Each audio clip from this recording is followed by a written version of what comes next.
I'm going to practice the 3 B's of public speaking. Be clear, be brief, be seated. Denis, I'm running for the State Assembly in the 72nd District, which is currently occupied by Adriano Espaillat, Inwood, Marble Heights, Marble Hill, and Washington Heights. By way of background, my mother came here at the age of 16 from Puerto Rico, and she worked really hard. She was a seamstress at La Correa, making belts for $12 a week when she arrived here in 1944.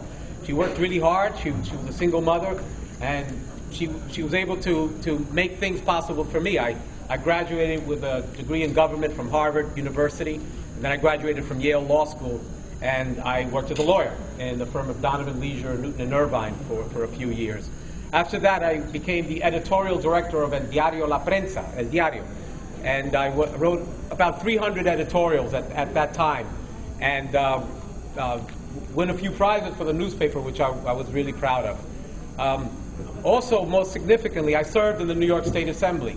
I ran against a regime called the Del Toros, Angelo and Bill Del Toro, en el barrio, and I was elected in 1996 and served for 4 years, and I was defeated by the very well-known Adam Clayton Powell.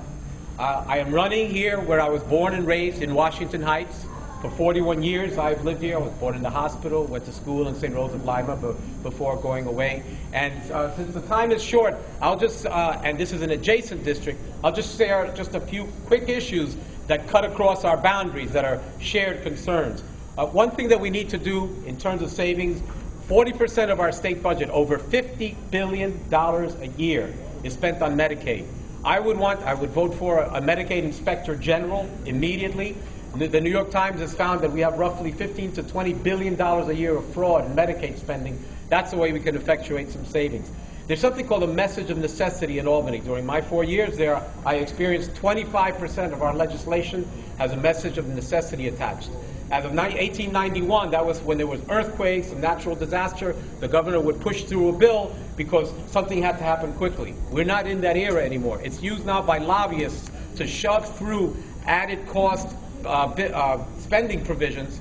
Unions are very often a part of this, and we get very often over 25% of our state budget is effectuated through messages of necessity, and the legislators don't have time to read the bills. You're voting for a bill that you never read, and you don't know how much money is attached. I will eliminate the messages of necessity. We can instate something called a Morehouse Commission. It's constitutionally mandated. The governor has the opportunity, the privilege of appointing an inspector with subpoena powers that can call any public official to task for any measure of public corruption. Right now we have ethics laws that have no teeth, but a Morehouse Commission could effectuate what the Attorney General has been doing. He can do it now when he becomes governor by appointing that commission. There are public authorities like Con Ed, utilities.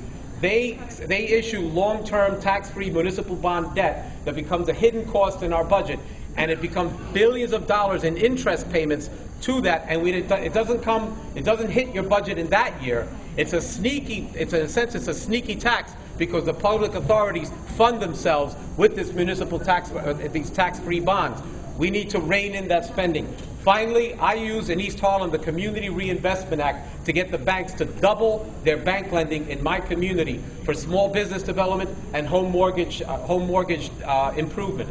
I would do that in the 72nd in Washington Heights. I would work very hard to clean up some of the corruption that I've been seeing, and I hope to work with you in Albany. Thank you.